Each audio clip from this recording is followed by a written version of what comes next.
नवाज के बाद अगर डोमेस्टिक में कुछ देखते तो बोलते परफॉर्मेंस नहीं है हमारे पास, लेकिन मेहरान जैसे प्लेयर्स को बेंच पर काफ़ी अरसे से बिठा कर रखा हुआ था। देखें, सऊद शकील को भी काफ़ी अरसे तक बेंच पे बिठा के रखा और जब वो पाकिस्तान टीम में फिर उन्होंने टेस्ट मैचेस में परफॉर्मेंस दी तो उसके बाद जो है सऊद शकील आपको पीएसएल में नजर आएगी। आमिर जमाल ने जो एक सेलिब्रेशन किया है और उस पर भी बहुत ज़्यादा लोग कह रहे हैं कि थोड़ा सा हम्बल रहना चाहिए। सेलिब्रेशन देखें, उसका अपना ज़ाती फेल है, अगर वो सेलिब्रेट कर रहा है उस पर किसी को एतराज़ नहीं होना चाहिए, उसका ज़ाती फेल है।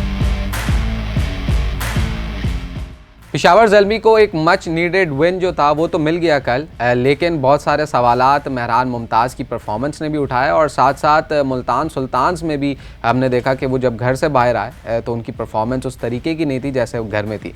उसके साथ साथ पाकिस्तान क्रिकेट बोर्ड के नए आने वाले चेयरमैन की एक मीटिंग हुई है, उस पर भी बहुत ज़्यादा बातें हो रही हैं। जो लहजा इस्तेमाल किया गया और जो बातें की गई हैं प्लेयर से, उस पर भी बहुत सारे लोग सवाल उठा रहे हैं। मेरे साथ इस पर बात करने के लिए मौजूद हैं स्पोर्ट्स जर्नलिस्ट अतीकुर रहमान।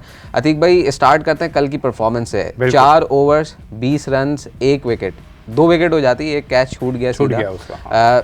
बहुत सारे सवालात क्रिएट किए क्योंकि हाल ही में हमने देखा कि नवाज के बाद अगर डोमेस्टिक में कुछ देखते तो बोलते परफॉर्मेंस नहीं है हमारे पास, लेकिन मेहरान जैसे प्लेयर्स को बेंच पर काफ़ी अरसे से बिठा कर रखा हुआ था। देखें, सऊद शकील को भी काफ़ी अरसे तक बेंच पे बिठा के रखा और जब वो पाकिस्तान टीम में फिर उन्होंने टेस्ट मैचेस में परफॉर्मेंस दी तो उसके बाद जो है सऊद शकील आपको पीएसएल में नजर आए कि वाइट बॉल जो वरना सऊद शकील के बारे में कहा जाता था रेड बॉल के खिलाड़ी हैं, वाइट बॉल के नहीं हैं, एक टैग लगा हुआ था, लेकिन सऊद शकील ने साबित किया कि वो वाइट बॉल में भी बहुत अच्छा खेल सकते हैं और नई बॉल से भी अच्छा खेल सकते हैं।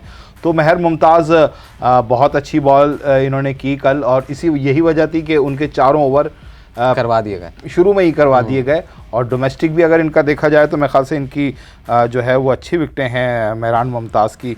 अगर नेशनल T20 कप से स्टार्ट करें 8 मैचेस में 9 विकेट्स, कायदा ट्रॉफी में प्रेसिडेंट्स ट्रॉफी में 1 मैच मिला, उसमें उनकी विकेट्स थी। उसके बाद SPL में उनको मैच मिले, 3 विकेट्स लिए, उन्होंने 3 मैच मिले। कल एक बयान में सुन रहा था मिसबाह उल हक का, एक टीवी चैनल पर बैठ के वो कह रहे थे कि मेहरान के पास पोटेंशियल है, लेकिन अनफॉर्चुनेटली मिसबाह के होते हुए 2 टूर्नामेंट्स में मेहरान सिर्फ बेंच पर बैठा रहा। तो ये लगता है कि एक डुअल पॉलिसी, ये प्लेयर्स टीवी पर बैठ के जो बात करते हैं लेकिन एग्जीक्यूशन में वो फिर इन्हीं प्लेयर्स को बिठा कर रखते हैं।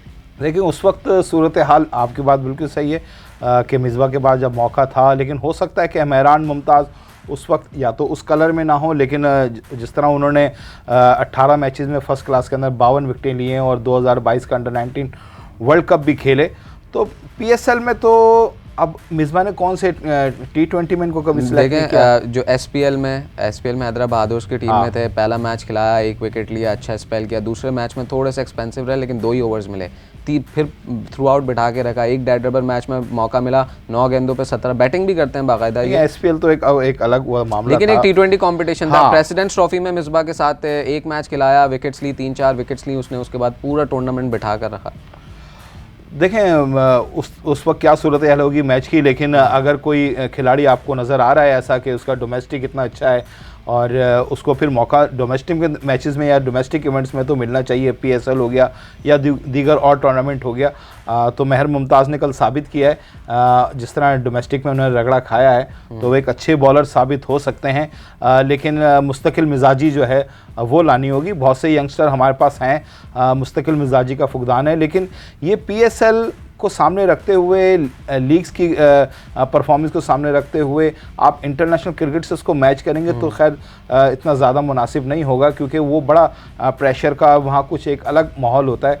अगर आपने उसामा को भी देखा हो, उसामा डोमेस्टिक में अच्छी परफॉर्मेंस करके टीम में आए, एशिया का वर्ल्ड कप उनका फ्लॉप गया, अब फिर पीएसएल के अंदर 18 विकेटों के साथ जो है वो टॉप पर हैं। फिर ये बात हो रही है कि उसामा हैं, लेकिन अगर उसामा आते हैं और फिर फेल होते हैं तो फिर यही बात होगी कि एक शख्स को आप देख चुके हैं।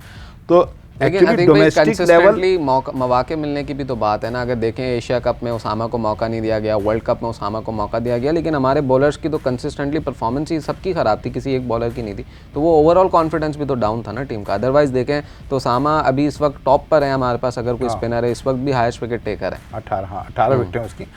तो देखें इंटरनेशनल उस पर अगर अब PSL में बहुत सारे में नज़र आ रहे हैं, टॉप पे तो बहुत सारे बैटर हमें नज़र आ रहे हैं, ख्वाजा नाफे भी नज़र आया, सऊद शकील भी नज़र आया और दीगर बैटर भी खेले, लेकिन आप सबको तो आप वर्ल्ड कप में नहीं ले सकते, तो फिर किस तरीके से करेंगे? तो वो एक अलग लेवल होता है, यहाँ का एक अलग लेवल होता है। हाँ, कॉन्फिडेंस ज़रूर देना चाहिए और पाइपलाइन के अंदर रखना चाहिए। ऐसा ना हो कि फिर यही खिलाड़ी जो हैं उस्मान खान की तरह जो है फिर आप बाहर चले जाते हैं, फिर वो वहाँ से खेलते हैं और फिर हम कहते हैं हाय हाय हाय कितना अच्छा खिलाड़ी हमारे आंखों से ओझल हो गया और इस तरह हो गया। तो उसको पाइपलाइन में ज़रूर रखें। और अगर पाकिस्तान टीम में जगह नहीं बन रही, इस वजह से कहा जाता है कि पाकिस्तान की टीम जो है वो बनाई जाए, उसके ज़्यादा से ज़्यादा टूर हों, ताकि बैकअप भी तैयार रहेगा और ये खिलाड़ी जो हैं ये फ्रस्ट्रेट भी नहीं होंगे कि यार हमें मौका नहीं मिल रहा। सही। अच्छा, एक और बहस भी छिड़ी हुई है इस वक्त कि आमिर जमाल ने जो एक सेलिब्रेशन किया है और उस पर भी बहुत ज़्यादा लोग कह रहे हैं कि थोड़ा सा हम्बल रहना चाहिए, इस पर क्या टेक है आप? सेलिब्रेशन देखें, उसका अपना ज़ाती फेल है, अगर वो सेलिब्रेट कर रहा है उस पर किसी को एतराज़ नहीं होना चाहिए, उसका ज़ाती फेल है। अगर वो जिस तरीके से हमारे बहुत से माजी के अंदर सारे क्रिकेटर ने जो है सेलिब्रेशन की, बहुत सौ ने जो है वो क्या कहते हैं पुशअप लगा के भी सेलिब्रेट किया है, वो तो एक हम्बल जेस्चर था, पूरी टीम ने लगाया था, लेकिन यहाँ पर यह है कि खामोशी का इशारा किया था। और भी तो करते रहते हैं ना, आपके कोई मूँछों को ताव देता है, कोई जनरेटर चलाता है, कोई कुछ करता है, तो ये एक हवा चली थी। अगर आमिर जमाल भी कर रहा है, यंगस्टर है कोई ऐसे, तो उसमें कोई ये ज़ाती फेल है, इसमें उसको क्रिटिसाइज़ करना मेरे ख्याल से ज़्यादती होगी। अच्छा, coming to Pakistan cricket team, बहुत सारे मामलात सुनने में आ रहे हैं, कोचेस के हवाले से भी बात चल रही है। कल एक मीटिंग हुई मोहसिन नकवी की प्लेयर्स के साथ और मीटिंग तो हम सब ने देखी, लेकिन उसके बाद जो आजकल रिएक्शन आता है सोशल मीडिया पे वो कुछ अच्छा नहीं था। इवन बहुत सारे बड़े और फॉर्मर गवर्नमेंट के लोगों ने भी बड़ा क्रिटिसाइज़ किया है, मेरिट पर बात की उन्होंने, और प्लेयर्स से जिस टोन में बात की उस पर काफ़ी एतराज़ात उठाए गए हैं। टोन तो ऐसी में ख्याल से एक वीडियो वायरल है जिसमें वो कह रहे हैं कि अगर एक भी गलती हुई तो मैं पूरी टीम फारिग कर दूंगा। हाँ, ये उन्होंने सिलेक्शन कमेटी के हवाले से कहा, ये पाकिस्तान टीम के हवाले से नहीं किया।